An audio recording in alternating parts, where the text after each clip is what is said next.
Assalamualaikum warahmatullahi wabarakatuh. Untuk mata kuliah pemrograman jaringan, ini nanti kita menggunakan program Visual Basic Net. Kita membuat aplikasi menggunakan program Visual Basic Net. Aplikasi yang kita buat nanti program inventory barang di program persediaan. Ada transaksi pembelian dan penjualan.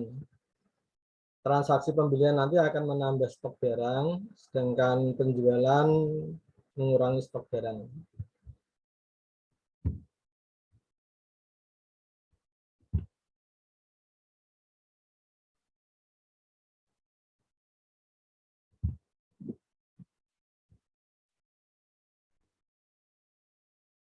Ini nanti contoh program inventory yang kita buat.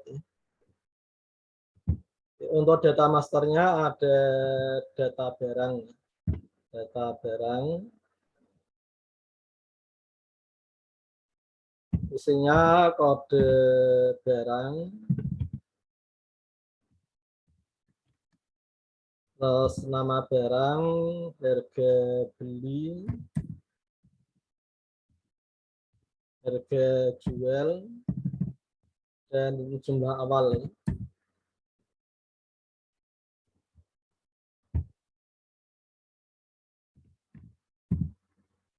Misalkan ada barang mouse, terlalu barang keyboard.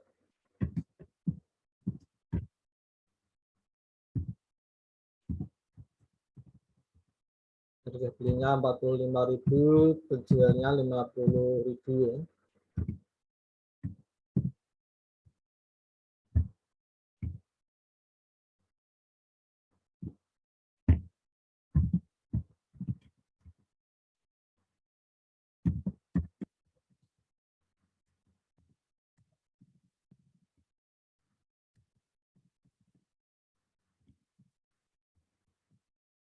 Ini contoh untuk data barang.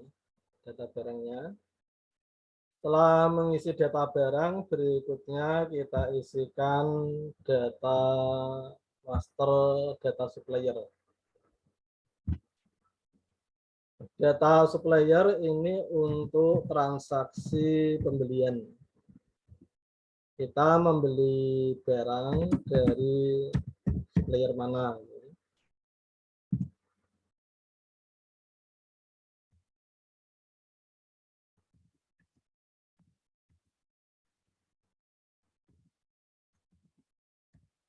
Isinya kode supplier, nama supplier, alamat supplier, dan nomor telepon.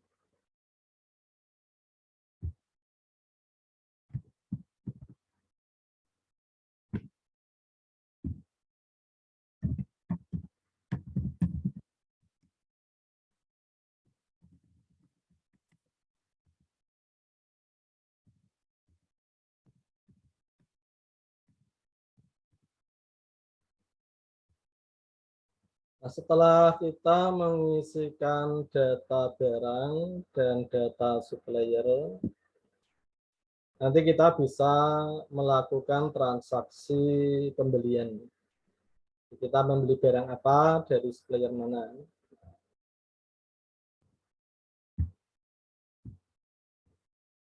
Ini contoh dari transaksi pembelian. Transaksi pembelian. Pertama kita mengisikan nomor faktur. Nomor faktur. Lalu tanggal ini tanggal pembelian.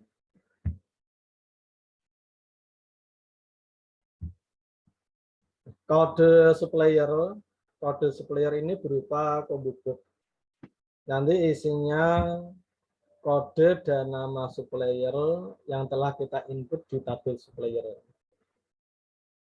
Kita klik salah satu kode supplier, nanti nama suppliernya tampil otomatis.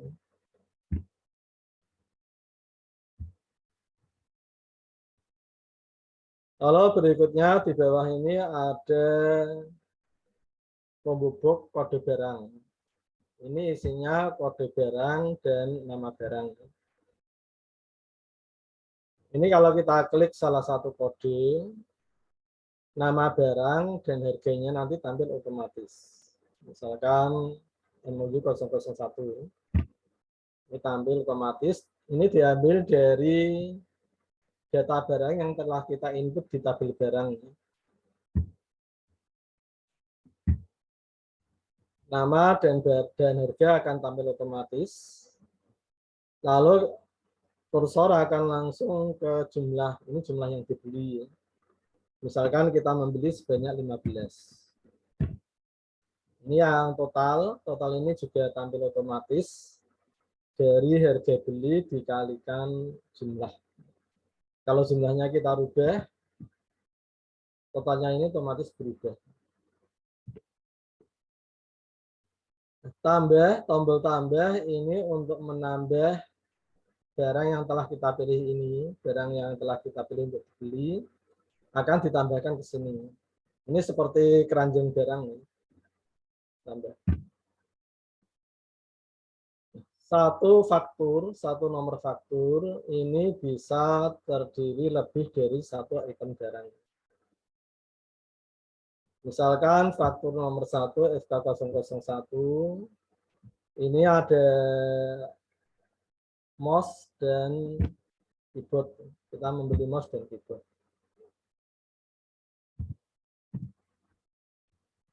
Ini kita tambahkan lagi ya. Ini kalau kita simpan nanti berarti faktur FK001 tanggal 21 Maret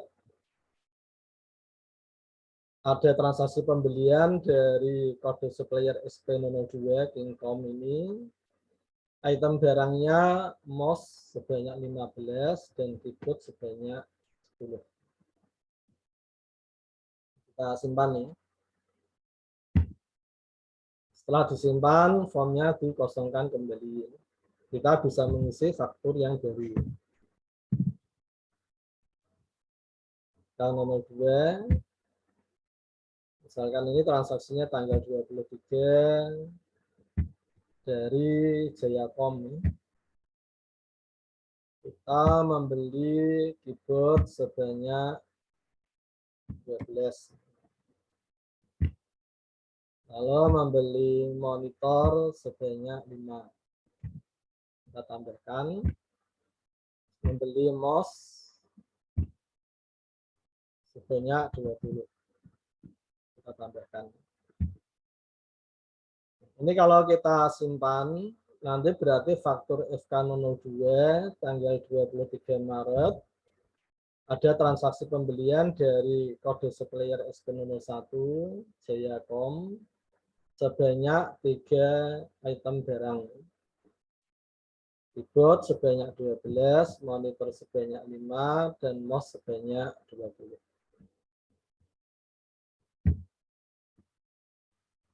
Ya, ini untuk transaksi pembelian. Nomor faktur, tanggal pembelian, kode supplier, nama supplier, terus item barang apa saja yang kita beli.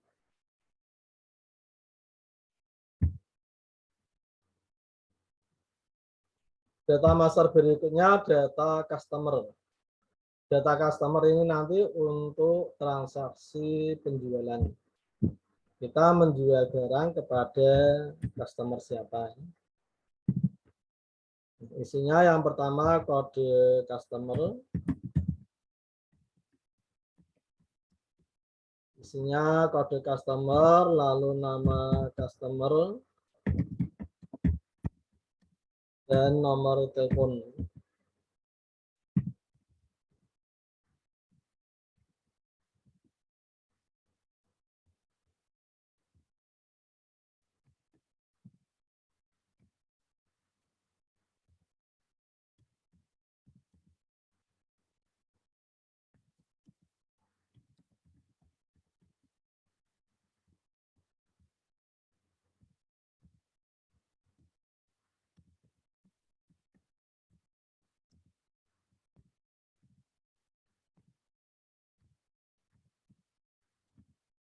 Ya, ini kita isikan data customer.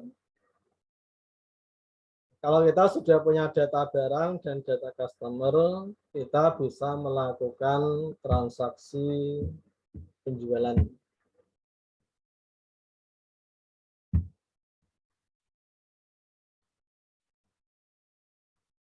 Transaksi penjualan yang pertama kita menentukan nomor nota. Lalu tanggal penjualan. Misalkan tanggal 22. Kita menjual pembubuk kode customer, ini berisi kode customer dan nama customer dari data yang telah kita input di tabel customer. Ini prinsipnya sama ya. Satu nomor nota bisa terdiri beberapa item barang. Misalkan SMA 15 ini membeli keyboard sebanyak 10, kita tambahkan. Lalu membeli monitor sebanyak 8. Lalu membeli mouse sebanyak 15.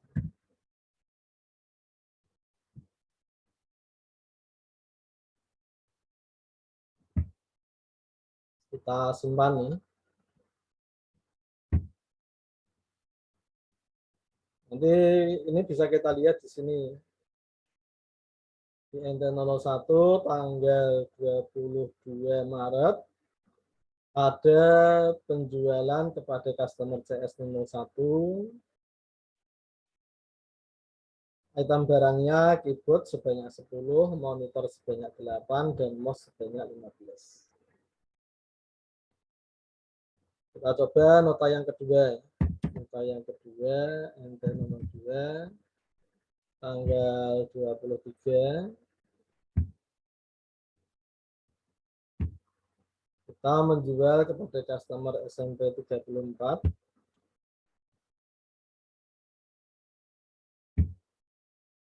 Yang pertama keyboard.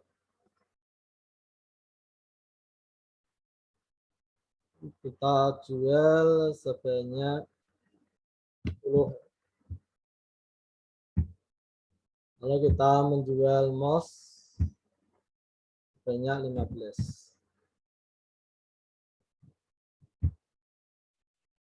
Nanti kalau ini kita simpan berarti NT02 tanggal 23 kepada customer CS02 ini ada 2 item barang, keyboard sebanyak 10 dan mouse sebanyak 15. Kita simpan. Ini ya, NT02 gitu. Dan ini untuk transaksi penjualan.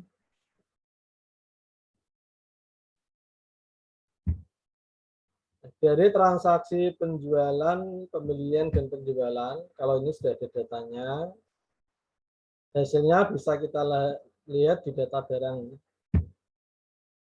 Ini langsung kelihatan. Masing-masing barang, jumlah awalnya berapa, jumlah belinya berapa, jumlah jual, dan jumlah stok.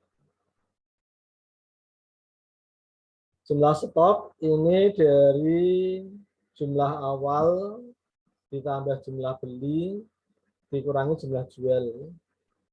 Ini jumlah awalnya misalkan mouse 25, total pembeliannya 35, berarti 60 ya. Dijual 30 dikurangi 30, sisa 30. Stoknya 30. Keyboard jumlah awalnya 20, dibeli sebanyak 22 berarti 42 ditambahkan 42. 42 dikurangi dijual 20 masih 22. Lalu berikutnya monitor, ini jumlah awalnya 10, jumlah belinya 5, 15 dikurangi 8 masih 7. Dari anal ini apa?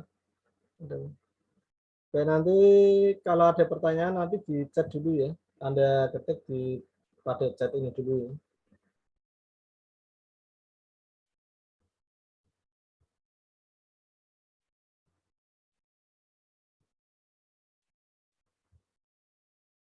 Nah, ini tadi yang cara menghitung ya.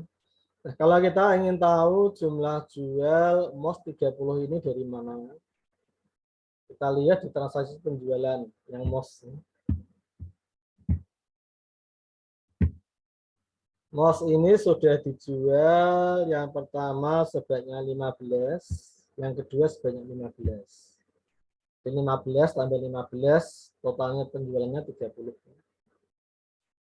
Keyboard ini kalau kita lihat, yang pertama dijual sebanyak 10, yang kedua 10, berarti keyboard dijual sebanyak 20. Kalau monitor baru satu kali penjualan 8. Berarti keyboardnya ada 20, dijual 20, monitornya 8. Kita lihat keyboardnya 20, monitornya 8. Ini fungsi utama program inventory. Setiap ada transaksi kita bisa melihat jumlah stok.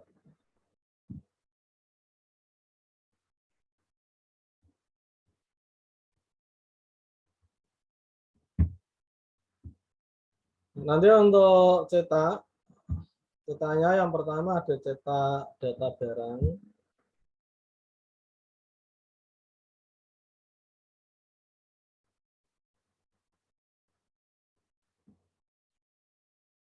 Bentar ya.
Ini yang data barang ya. Ini kalau mau dicetak ke printer tinggal pakai print ini. Ini cetak data barang.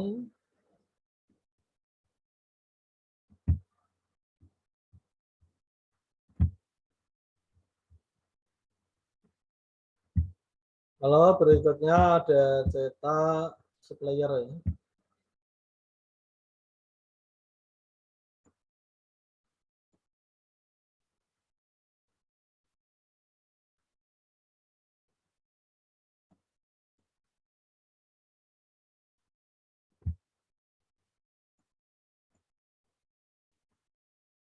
Ini laporan data supplier.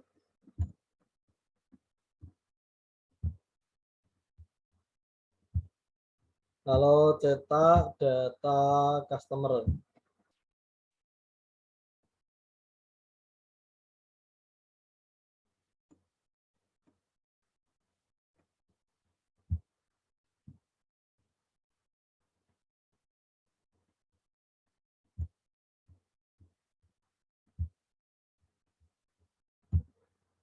Untuk cetak data pembelian, nanti kita bisa mencetak pembelian per faktur. Pembelian per faktur. Ini ada pilihan, misalkan faktur nomor berapa yang kita cetak. Ini diambil dari transaksi pembelian yang telah kita input. Kita input transaksi pembelian berapa faktur. Ini kita klik salah satu nomor faktur, tanggal, kode supplier, nama supplier, dan item barangnya otomatis tampil.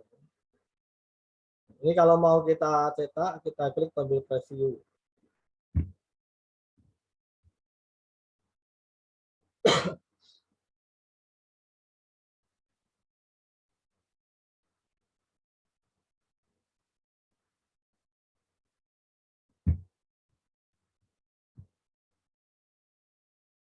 Ini hasil cetak pembelian per faktur.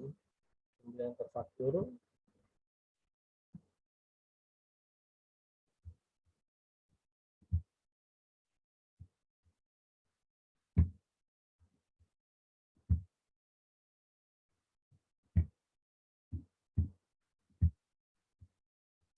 Kita juga bisa mencetak pembelian per periode.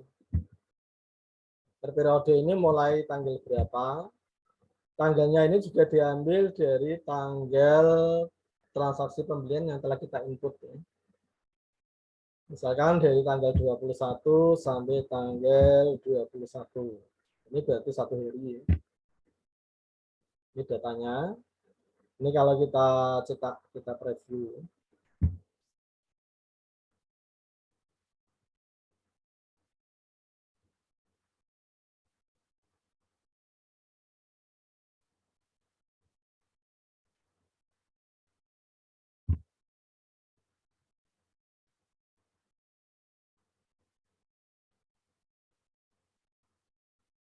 Ini untuk yang tanggal untuk cetak transaksi pembelian.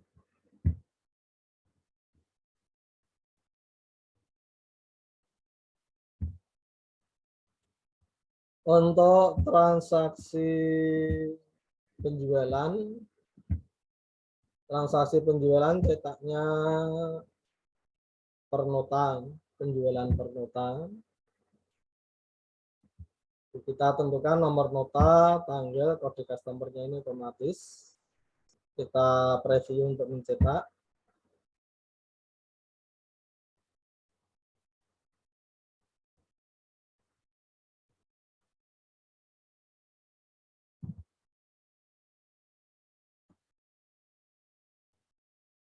Ini laporan penjualan per nota.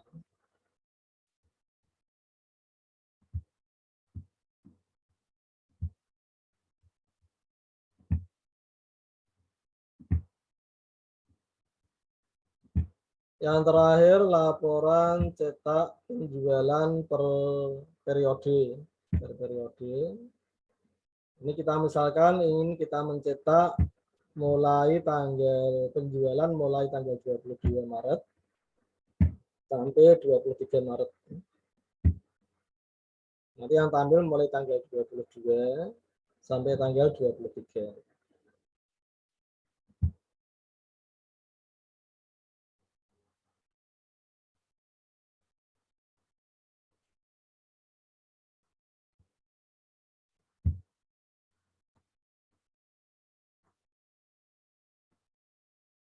Ini ya, yang dicetak mulai tanggal 22 sampai 23.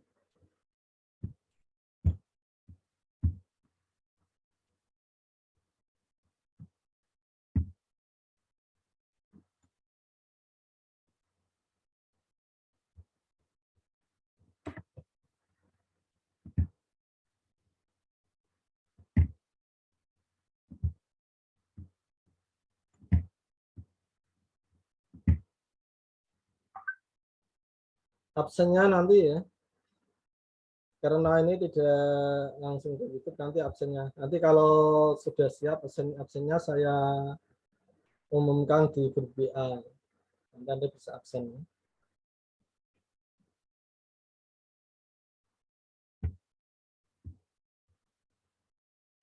Istilahnya presensi dengan absen ya. Absen itu tidak datang, kalau presensi itu kedatangan. Dibiasakan pakai istilah presensi dengan absen.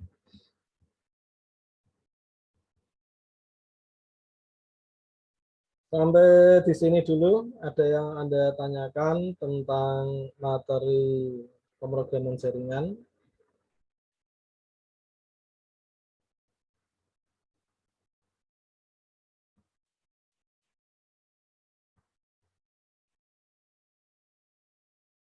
Anda sudah punya program VB-Net-nya?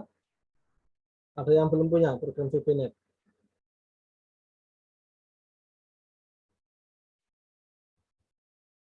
VB-Net-nya bisa pakai yang 2008, 2010, atau 2012. Versinya bebas.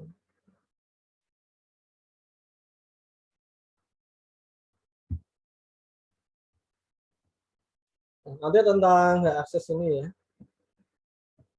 Biasanya kalau suatu program aplikasi seperti ini yang menggunakan tidak hanya satu orang. Kalau di suatu perusahaan bukan hanya satu orang.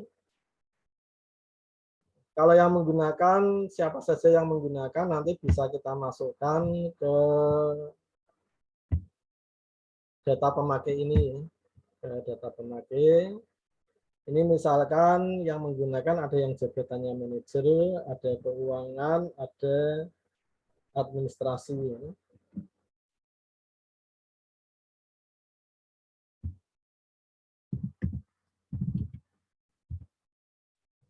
Nanti bisa kita atur ya, tiap-tiap jabatan ini hak aksesnya apa. Ini ada manajer, ini bagian keuangan, lalu ini administrasi.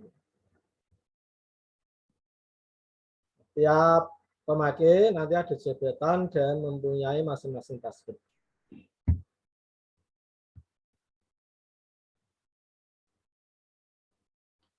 Nah, aksesnya nanti bisa kita atur. Kita atur masing-masing jabatan mempunyai hak akses pada menu apa.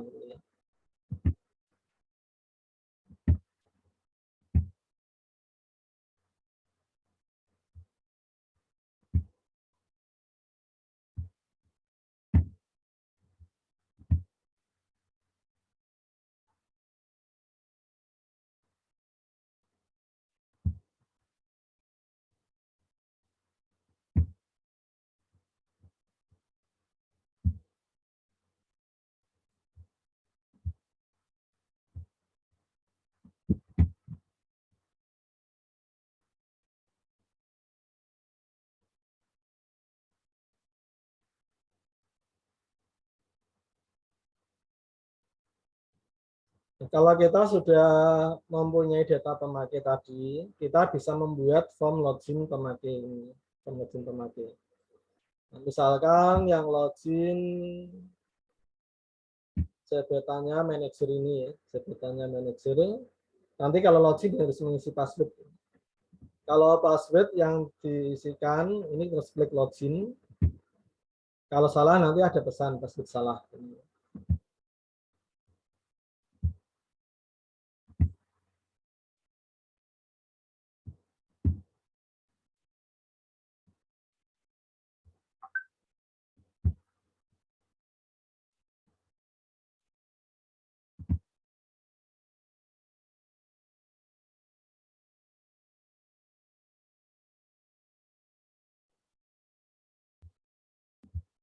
Sekarang kita coba password yang benar. Misalkan passwordnya benar,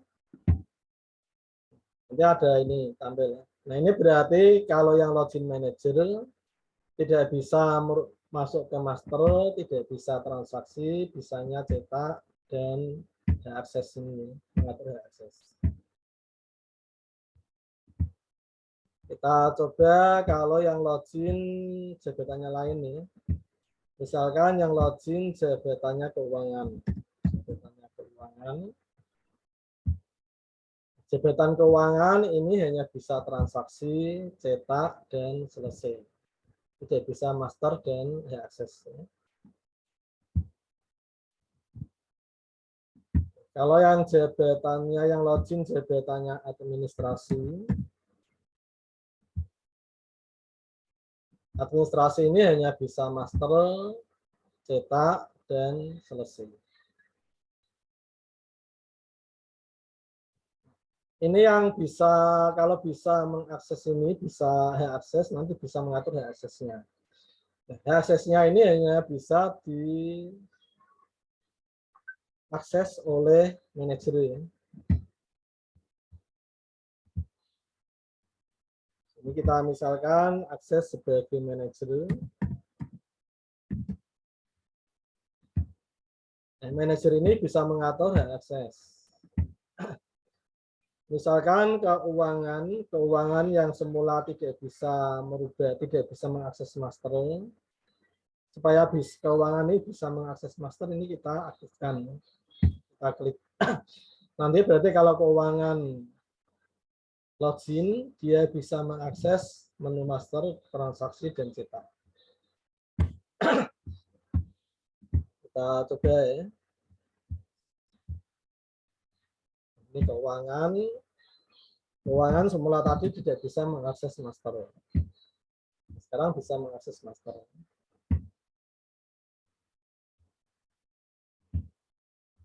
Kita atur lagi, kalau mengatur harus login sebagai manajer.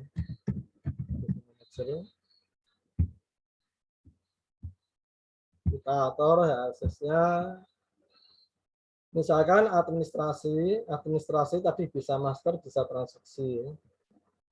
Mau kita rubah, administrasi ini tidak bisa master, tapi bisa transaksi. Transaksi dan cetak.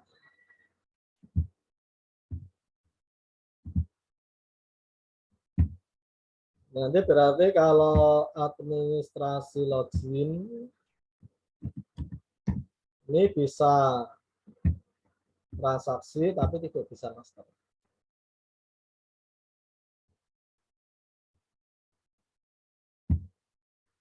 Nah, ini nanti yang kita buat ya.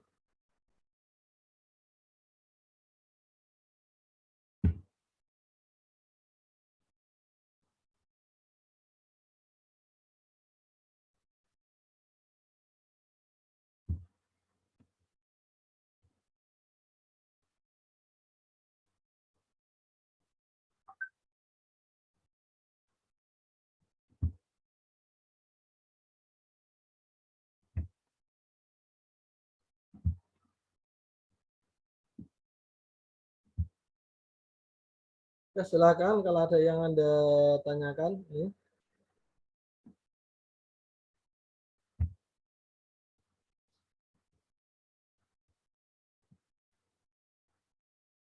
Norosauyah ini sudah punya program Visual Basic atau belum? VisualNet, VBNet. Sudah, Pak. Yang 2010. Kalau bisa usahakan punya ya, punya program VBNet. Nanti supaya bisa mencoba program aplikasinya. Ya. Yang lain juga ya, usahakan punya program VBNet. Nanti di akhir pertemuan, di akhir kuliah Anda kumpulkan ya. Anda kumpulkan program aplikasi ini.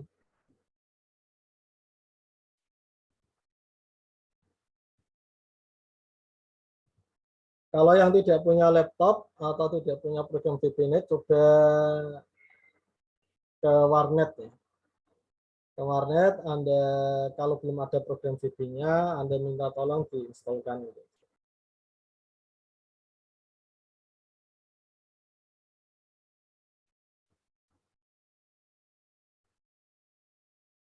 Oh, kalau biasanya sekarang di fotokopi banyak. Di fotokopi biasanya rata-rata ada komputer yang sudah terhubung ke internet. Biasanya.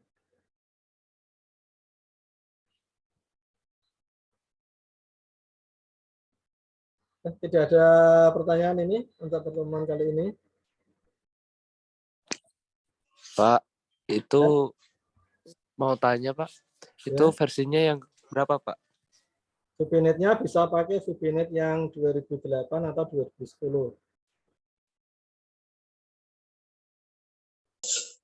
Kalau saya share agak berat ya, karena programnya hampir 1 GB lebih ya.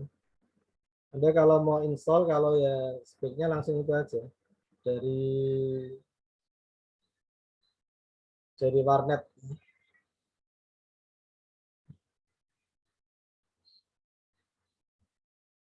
Di versinya bisa versi yang 2008, 2010 atau 2012.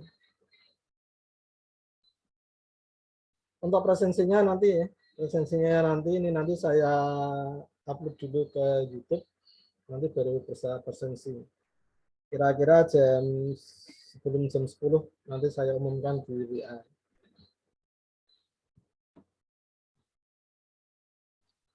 Nah, kalau tidak ada pertanyaan, saya rasa sudah cukup untuk pertemuan kali ini. Terima kasih atas perhatiannya. Wassalamualaikum warahmatullahi wabarakatuh.